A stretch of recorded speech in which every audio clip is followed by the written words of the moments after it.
नमस्कार और आज की इस गहन चर्चा में आपका स्वागत है। आज हमारे पास एक बहुत ही दिलचस्प किताब है, हाउ टू बी डिसिप्लिन्ड, यानी कैसे बने अनुशासित। और हम इसी की एक समीक्षा का विस्तृत विश्लेषण करने वाले हैं जी। तो स्रोत है ये समीक्षा, और हमारा इरादा है कि इसमें से अनुशासन बनाने की जो सबसे कारगर रणनीतियां हैं, जो गहरी बातें हैं, उन्हें निकालें। ये समीक्षा इस विचार पर आधारित है कि अनुशासन कोई ऐसी चीज नहीं जो जन्म से मिलती है, सही। बल्कि ये एक हुनर है जिसे वक्त के साथ सीखा जा सकता है, मजबूत किया जा सकता है। हाँ बिल्कुल, इसे स्किल की तरह देखा जा रहा है, टैलेंट की तरह नहीं। हाँ, और समीक्षा एक बड़ा दावा भी करती है। कहती है कि जो लोग सफल होते हैं और जो नहीं हो पाते, उनके बीच सबसे बड़ा फर्क अक्सर इसी अनुशासन का होता है। ये एक बोल्ड स्टेटमेंट है ना? चलिए इसी को थोड़ा और खोलते हैं, देखते हैं इसमें कितना दम है। बिल्कुल। तो समीक्षा के मुताबिक ये किताब 3 मुख्य विचारों पर, या कह लें स्तंभों पर खड़ी है। अच्छा। पहला है आदतों की ताकत, पावर ऑफ हैबिट्स। जी।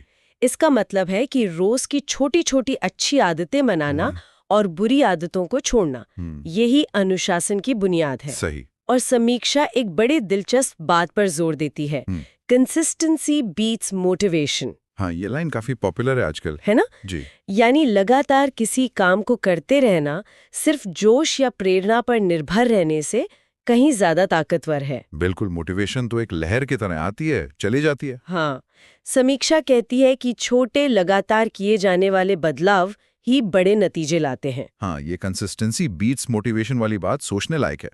इसका मतलब ये नहीं कि मोटिवेशन बेकार है, शायद नहीं, बिल्कुल नहीं। शायद शुरुआती धक्का मोटिवेशन से मिलता है, पर वो रोज का जो काम है, जो डिसिप्लिन है, वो आदतों से ही आता है। आदतें हमारे व्यवहार को स्वचालित मतलब ऑटोमेटिक बना देती हैं, फिर रोज विल पावर की उतनी जरूरत नहीं पड़ती। सही। समीक्षा शायद इसी सिस्टम आधारित अप्रोच पर जोर दे रही है, सिर्फ इच्छा शक्ति पर निर्भर रहने के बजाय। बिल्कुल। अच्छा, दूसरा स्तंभ है सेल्फ कंट्रोल और फोकस, आत्मनियंत्रण और ध्यान। ये भी बहुत जरूरी है। इसका सीधा सा मतलब है अपने ध्यान को भटकने से बचाना। जी। समीक्षा के अनुसार एक समय में एक ही काम पर अपनी पूरी ऊर्जा लगाना बहुत जरूरी है, सिंगल टास्किंग जिसे कहते हैं। हाँ, और साथ ही एक नो एक्सक्यूजेस माइंडसेट अपनाना। अच्छा। यानी कोई बहाना नहीं चलेगा वाली सोच। हाँ। समीक्षा का इशारा है कि हम जो वजह बनाते हैं ना काम टालने की, हाँ, बहुत बनाते हैं, उनसे ऊपर उठना होगा। ये नो एक्सक्यूजेस माइंडसेट सुनने में थोड़ा कठोर लग सकता है ना? हाँ, लग सकता है। लेकिन अगर समीक्षा के नजरिए से देखें तो इसका मतलब शायद खुद के प्रति ईमानदार होना है।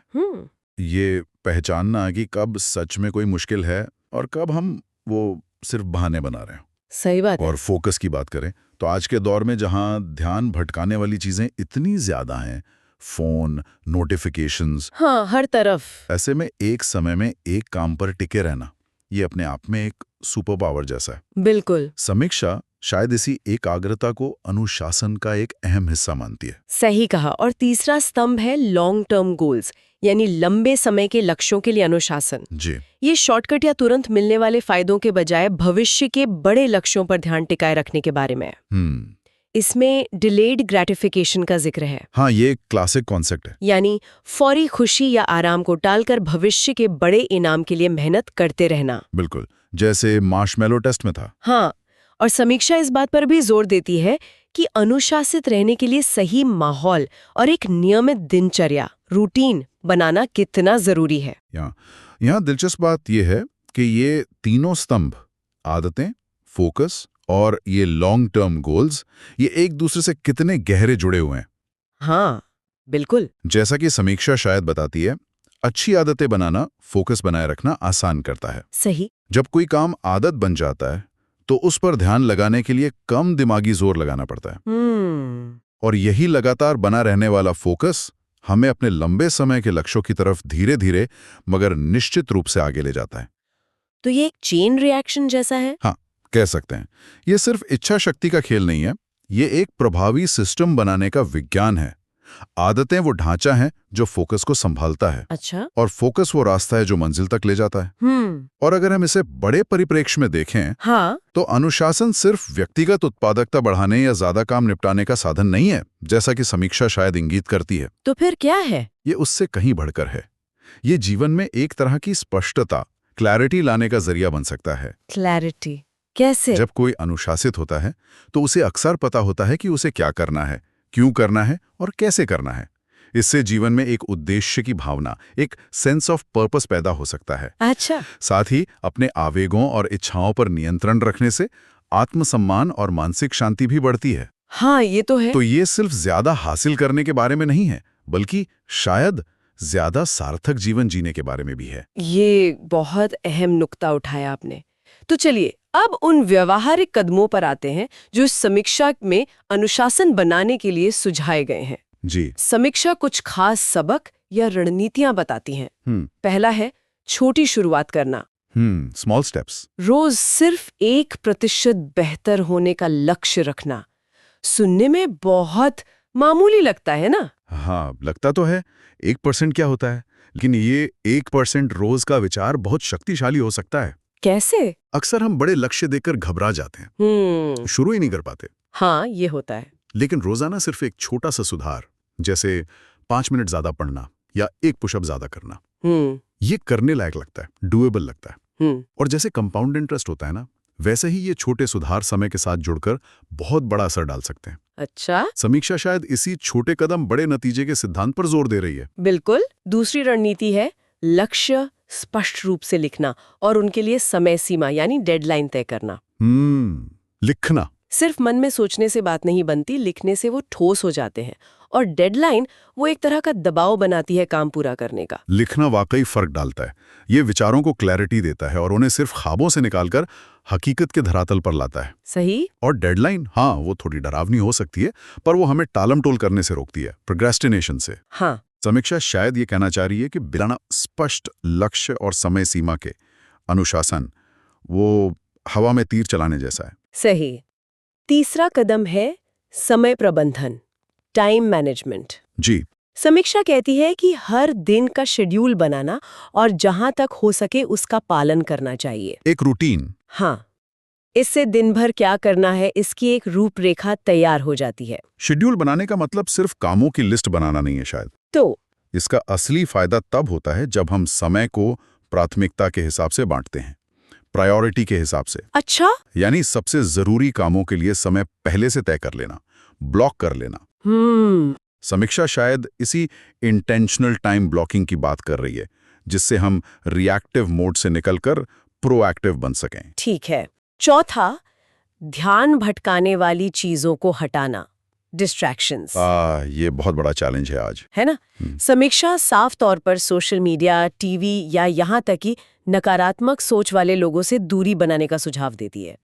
ये वो चीजें हैं जो हमारी मानसिक ऊर्जा और फोकस को सोख लेते हैं। जी। लेकिन यहाँ एक सवाल उठता है, आज की कनेक्टेड दुनिया में क्या ये पूरी तरह मुमकिन है? ये एक बहुत ही व्यवहारिक सवाल है। बिल्कुल सही। हाँ। शायद समीक्षा का मतलब पूरी तरह से कट जाना नहीं है।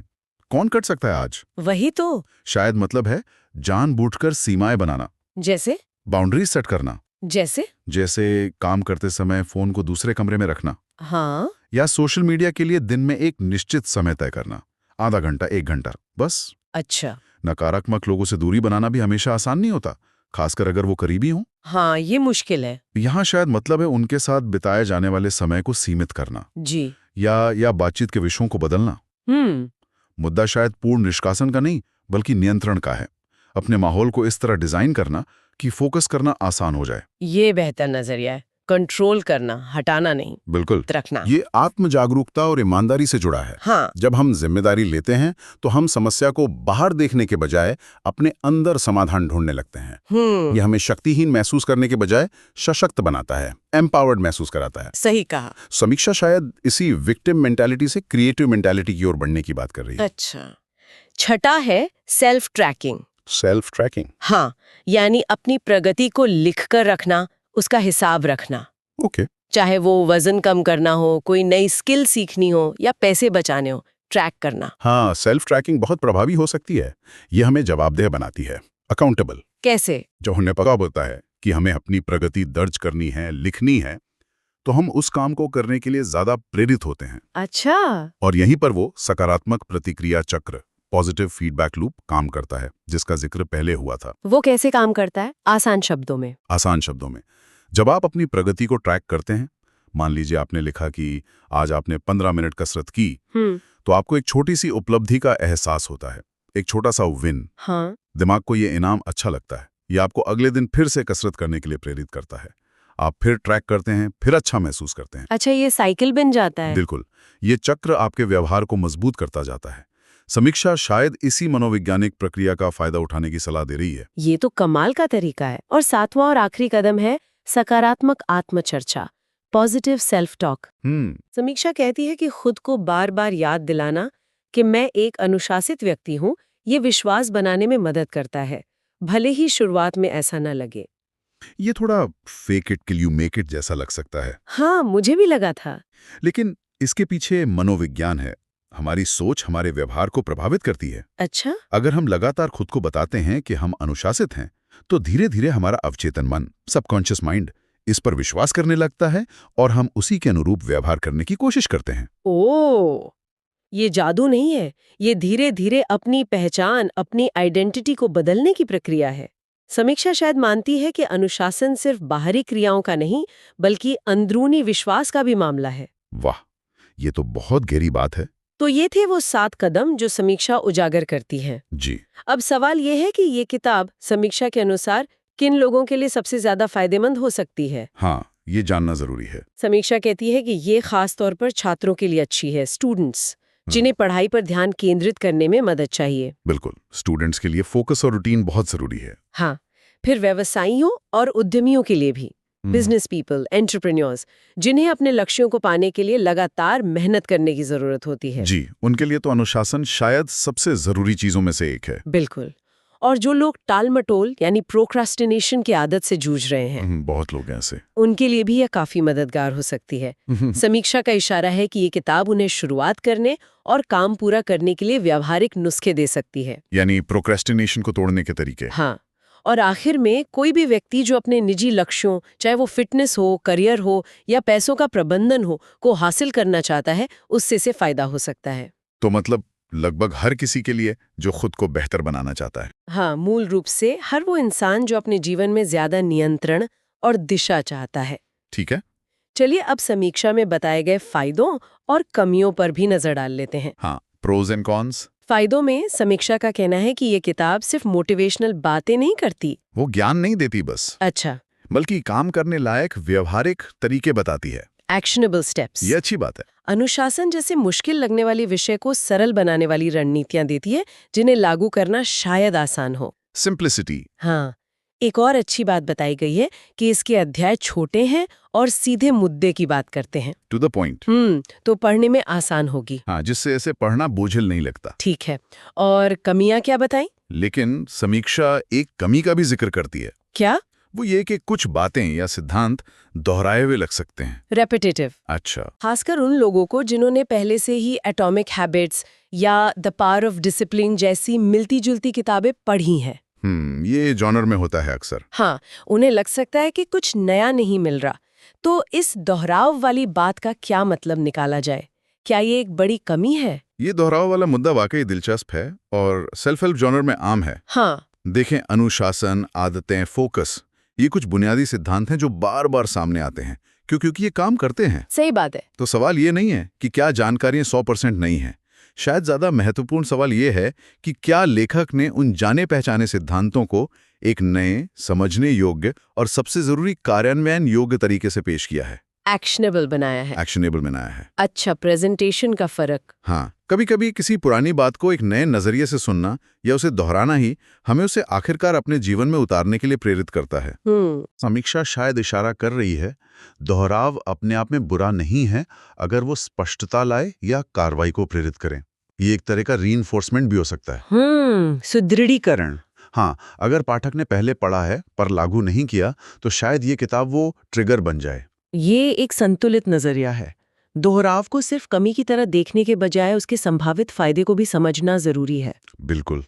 तो कुल मिलाकर समीक्षा इस किताब को उन लोगों के लिए एक संभावित गेम चेंजर के तौर पर देखती है जो टालम-मटोल, आलस्य या अनुशासन की कमी महसूस करते हैं। गेम चेंजर, बड़ा शब्द है। हाँ, इसका निचोड़ यही है कि सफलता सिर्फ प्रतिभा या किस्मत की बात नहीं है, बल्कि काफी हद तक अनुशासन और लगातार किए गए प्रयास का नतीजा है। ये एक मजबूत संदेश है ना?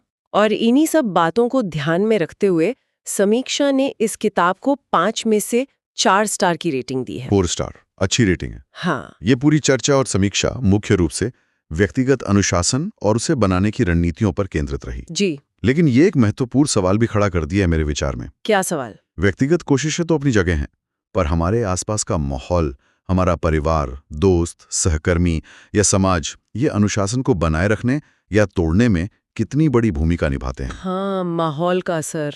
क्या सिर्फ अपनी इच्छा शक्ति के भरोसे टिके रहना काफी है, या एक सहायक माहौल, एक सपोर्टिव एनवायरनमेंट भी उतना ही जरूरी है, जिसके बारे में समीक्षा शायद ज्यादा बात नहीं करती? ये तो बहुत जरूरी सवाल है। और एक और विचार जो मन में आता है, हाँ, इस किताब की समीक्षा में लगातार मेहनत और कोई बहाना नहीं वाली मानसिकता पर काफी जोर लगता है। हाँ, लगता तो है। लेकिन लंबे समय तक अनुशासन बनाए रखने के लिए क्या आराम, मनोरंजन और बर्नआउट से बचाव का संतुलन साधना भी उतना ही जरूरी नहीं? ओ हाँ, बर्नआउट का खतरा तो रहता है। क्या असली अनुशासन सिर्फ लगातार काम करना है, या इसमें यह समझना भी शामिल है कि कब ब्रेक लेना है, कब रिचार्ज होना है, ताकि हम लंबी दौड़ में टिके रह सकें? ये कुछ गहरे सवाल हैं जिन पर आगे सोचा जा सकता है, जो शायद इस समीक्षा के दायरे से थोड़े बाहर हों, पर अनुशासन की एक पूरी तस्वीर बनाने के लिए जरूरी हैं। वाकई, ये सोचने पर मजबूर करने वाले सवाल हैं। अनुशासन का मतलब शायद मैराथन दौड़ना है, स्प्रिंट नहीं। बिल्कुल। और उसके लिए धीरज और सही गति बनाए रखना जरूरी है, जिसमें आराम भी शामिल है। खैर, हाउ टू बी डिसिप्लिन्ड की समीक्षा पर आधारित हमारी आज की ये गहन चर्चा यहीं समाप्त होती है। जी, उम्मीद है इस विश्लेषण से अनुशासन को समझने का एक नया दृष्टिकोण मिला होगा।